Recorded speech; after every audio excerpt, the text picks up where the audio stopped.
Well, Coach, thanks for doing this. I appreciate it. It's great to finally meet you in person. Well, thank you. Well, let's start with your Illinois roots. You're from the Chicago area. Tell me about growing up here.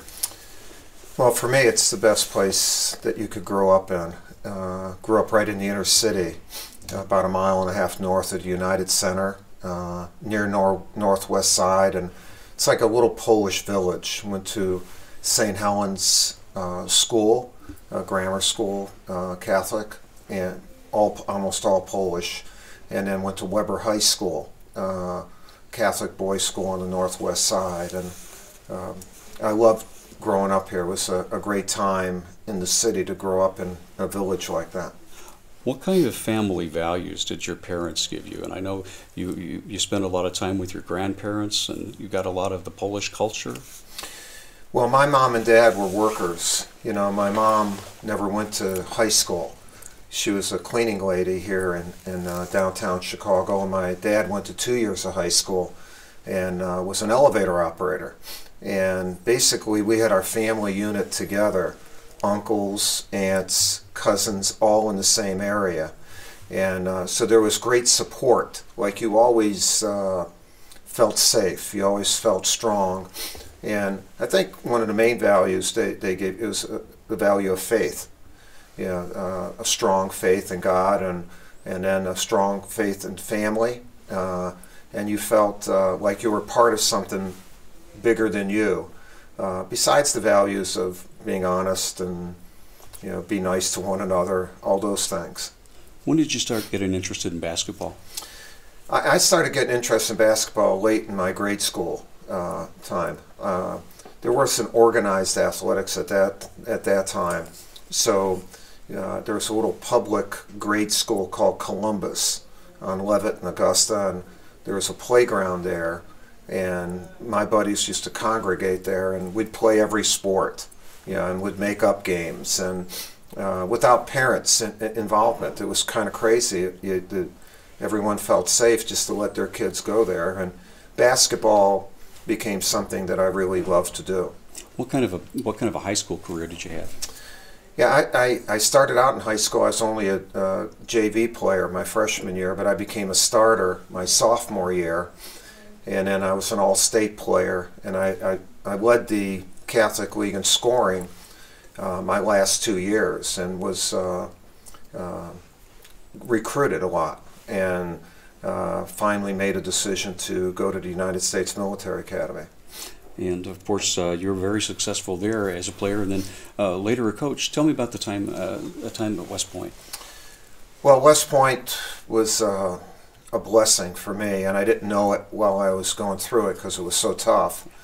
But West Point really is the foundation that I've tried to build my leadership and coaching career on. 4 years, I was the captain of the basketball team, a 3-year starter, and played for one of the legendary coaches there as the point guard for Bob Knight. And so I was at the best leadership school in West Point in the world, and I was playing for one of the best coaches ever, so I got a double dose of good stuff. Yeah, no doubt about that. What was it like? What was your takeaway from getting that kind of close-hand experience with one of the legends in basketball coaching? Well, Coach Knight taught me so much, but one of the main things was just to see his passion every day, his pursuit of excellence, his preparation. He was brilliant, and but he made you work every day. I never knew I could work as much as I worked, and then as a matter of fact of doing that, got better. And so really a lot of what I do as a coach started playing point guard for Coach Knight. You coached at West Point for 5 years during the 70s, right? And enjoyed a lot of success there. You came to Duke in 1980. What was the program like when you came there? Well, the program at West Point, when I got it, I was 27 when I got the job, and I had just completed 5 years in the military and a year of graduate school. And they were 7 and 44. And so as a young coach, I was able to go in and do everything. You were like you didn't. You got involved with every aspect of the program, and it was great training. And in the 5 years we were there, we went from 7 and 44 to 73 and 59. And then I had the opportunity to go to Duke, and Duke was going through a rebuilding phase during that time. So in my first 3 years at Duke, we were 38 and 47. We had a losing record, and a lot of people wanted me out of there. And our administration knew that we were in a long course, and we turned it around, and in the 31 years since then, we've averaged about 29 wins a season, and we've had a lot of success. To put it mildly, what was the secret to the success at Duke in turning that program around and making it such a consistent, high-quality winning effort? Well, to me, if you're going to have sustained success, you need to develop a program, not a team. And a program needs to be built on values, core values, and of loyalty, trust, communication, all these things. Those are the basic foundation building blocks of a program. And then you build a culture. And we brought good people in, the kind of kids that were good players, good students, but also identified with that type of culture. And as a result, we became a unit that was better than its individual parts. And then as our individual parts got better, then you became a championship level program. You know, in listening to your players, I've seen some of the videos, and they just love the fact that this is such a great leadership training ground from them. You take such a personal interest in them. Well, to me, a coach, and we don't have a big team. In other words, there are anywhere from 11 to 13 kids on the team. So it's not like a football team or even a baseball team. You have all these guys. You can develop a personal relationship with each one. And my feeling is that that's what a head coach in basketball needs to do. If a youngster trusts you, then he'll allow you to teach you better. And in those moments of conflict, turmoil in a game or off the court, you're a trusting voice, and you become someone that not only they listen to, but that they feel you. They will do anything for you, and if you can develop that type of relationship, you got a chance to do some special things. Speaking of chances, of course, over the years you've been recruited many times by a lot of the NBA teams, and yet at the end of the day, you always come back home to Duke. Well, I love Duke.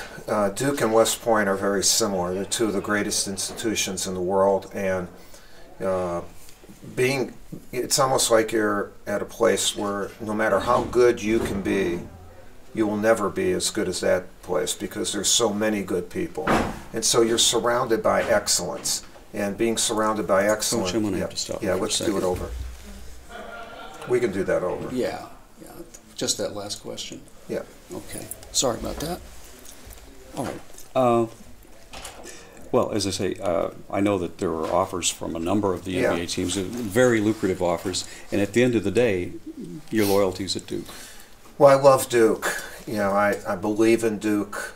Duke is so much like the United States Military Academy in its character and how it develops youngsters, and you feel proud being there. And I love being on a college campus. You know, you stay young, it's fresh every year, and the pros, I love the pros too, but in college you get a chance to help a youngster become a man.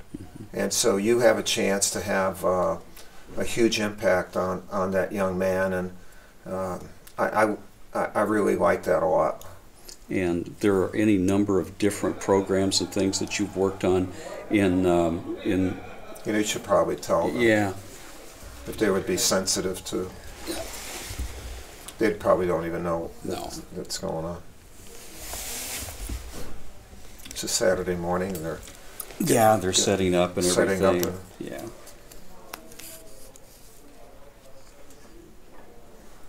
Okay. All right. And I'm good. You know, I appreciate that. I do my stuff in front of 25,000 people, and they're yelling at you and whatever. So. I can't imagine. You know, this is so fun. I'm on TV all the time, but if I'm in that situation, that's completely different. Right, completely scary. All right. Rolling again? Still rolling. Okay. You know, we were talking just before we started here. You said you're going back home tonight for the fundraiser for your mother's charity. Yeah. Tell me about the program you're running there. Well, we had an idea. Actually, an idea was presented to me in Durham, North Carolina. I'm Catholic, and at my church, the priest who ran the parish said, you know, we need some type of gym or community center, and so would you help? And I said, yeah, I'll help. And then it wasn't going anywhere, and so he said, look, why don't we name the center after your mother? You always talk about your mother. And then he hooked me, you know, like, so we built a $7 million center, and it's been open. This is the 8th year it's open, and it's right in inner city Durham. We help about 1,500 youngsters a month, and now almost 200 of them are in our programs, K through college, where we get kids from 30 to 40 different schools who are talented, but they're not getting the education that they should, and they come to us, and we help them get into college through we have so many volunteers. This year will be our 3rd graduating class, and it's wonderful. It's the best. That's got to be a terrific feeling, seeing kids who may not have had an opportunity other than this, you know, have an opportunity to open that door to higher education. This is a life-changing experience. Well, it is, and you know, if I didn't play basketball, I would not have known how to get to college. Yeah. And you know, growing up in the inner city of Chicago, my parents had no idea how to do that. In fact, in some ways, you feel like it's for somebody else. And what we want to make sure is that every youngster knows that it's for them, no matter if your gender, your race, your religious preference. It does not, socioeconomics. Everybody should have an opportunity to fulfill their educational needs, and that's what we're trying to do with the Emily Krzyzewski Center. That's terrific. You know, one of the other laureates, Jackie Joyner-Kersee, has a similar effort going in East St. Louis. And I know. It's terrific. It is terrific. Yeah. She's terrific. Oh, she's a wonderful person. Yeah. I didn't ask you about coaching the Olympic team. How is that? That's got to be, you know, from my standpoint as a layperson, a lot different. Coaching a lot of the pros versus the college. What's it like for you? Well, coaching the United States team is a lot different. It's almost the only thing that's the same is that it's basketball. And basically you're coaching men, accomplished men, and you're representing your country. And so in college, those young men do a lot of adapting to me and my staff and what we're teaching. When I'm coaching the United States team, we adapt to one another. We take best practices and we try to create a spirit of ownership so that it's ours, not mine. And then we also work very close with the military to develop a feel for selfless service, patriotism, and so they not only see and hear what I'm saying, but they feel what it's like to play for the United States. And we've done it now for 10 years, and it's gone well. We've had great results. What kind of satisfaction do you take from it, being, you know, a graduate of West Point, Army veteran, and then being out on the world stage like this for the United States? Well, it's the ultimate honor to coach your country's team, and I take it as such in my preparation and in my competitiveness.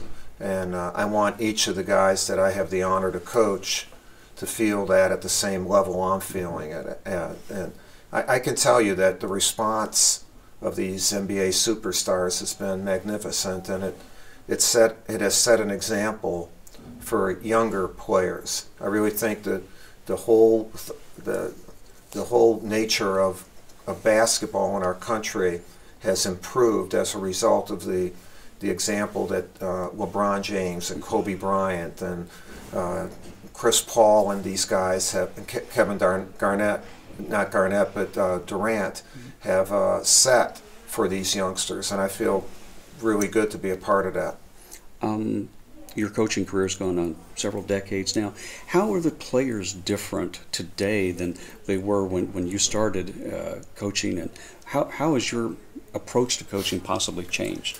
Well, I'm getting ready to coach my 40th year and as a head coach, and so kids have changed a number of times during those 4 decades, as they should. So has society changed, and you have to adapt to who you're coaching. Like, who are you leading? Who are you trying to get to accomplish something? And so what you don't change is the core values that you try to teach, but how you do it is different. I'm probably not as demonstrative, or as I guess my older players would say, you're not as tough. But we're demanding, and the kids today are, I don't think they're more knowledgeable and more athletic. They're not as resilient as they were a number of years ago, and they know a lot, but they don't know it deep. And so how you teach, they're also not how you teach is so important, and they're not accustomed to face-to-face communication because of all the things they do on a phone now. And so short bursts, teaching them how to look you in the eye and try to get them to a deeper level is essential today. And years ago, those kids were already there. Yeah. You've signed up for another 5 years at Duke. I don't know what you could possibly, how can you raise the bar any higher than you already have? I mean, it's been an outstanding career. What do you want to accomplish? Well, I think if number of wins or championships were a goal, then I would have stopped coaching a while ago, or changed, maybe become a pro coach. For me, it's the next team. If you were one of my new players, I don't want you to try to win my 5th national championship. I want to do something with you. I want to get into your moment. And as a result of taking that approach, you stay real young. I think you can get closer with somebody if you're in their moment than if you try to get them in yours. Because how's a kid to relate to championships that happened? Some of them happened before they were even alive. That's how long I've coached. Well, I kind of feel the same way sometimes. We're very close to this radio TV program, so it's 35 years I've been at that, and like you said, the students keep you young. Absolutely. They keep you on your toes constantly. Yeah. In a life that's been filled with wonderful accomplishments, both professionally and personally, as you take a look back, what gives you the most satisfaction for what you've done? The main satisfaction is that we've done it with integrity, without cutting corners, and we have everybody involved. In other words, it's a number of people's accomplishments, not just one. And when a coach accomplishes, that's the formula you have to have. It's not like a baseball player hitting home runs or a quarterback throwing touchdown passes. A coach is only going to be as good as the people he has and how well he's able to organize them and get them to play as one. And so I feel really good about that. The other thing is I feel great about the platform it gives you and to do other things, to help in cancer, to fight cancer, to help reduce poverty, to help in education for youngsters, to give individual guidance to the hundreds and hundreds of people that write you or call you for help. For some reason, they see success and they say, well, maybe that person can help. And so it's an honor to have that type of platform, and then to give a little bit of help. Sometimes a little bit of help from a person that has a good platform can be a turning point for people with sickness or in some type of trouble. It might only take 2 minutes, but it could be the most important 2 minutes. Absolutely, and we as a program, I really recognize that, and I thank God that I've been given that opportunity, and I think that's one of the reasons we've won, is to be placed in that opportunity. So I don't take winning for granted, and I don't take the platform for granted. Yeah, it's like the old saying, for he who has received much, much is expected. Yeah. I believe in that 100%. And look, if you're the lucky one to be given something, it's not like, I don't feel like I've earned all this. That, I mean, I've worked and whatever, but there's a reason why, and it's not just you. And so try not to figure it all out, but make sure you don't abuse it. Absolutely. As I come to the end of this, what was your reaction when you got the notification that the state of Illinois was going to honor you with this? Well, I was shocked, really, because I knew of the award, I knew of the honor, and humbling, you know, because you look at all the past winners and the award winners this year, and you say, okay, I don't know how I made that team, but I'm glad to sit on the bench or cheer for them or whatever. But I love Illinois. I love Chicago. I love the fact that I've been put in rich soil to begin my life, and as I went to other places, that the growth that I had here in this great state, in this great city, has served me very, very well. It has indeed. Thank you very much. You're welcome. Nicely done, sir. Nicely done.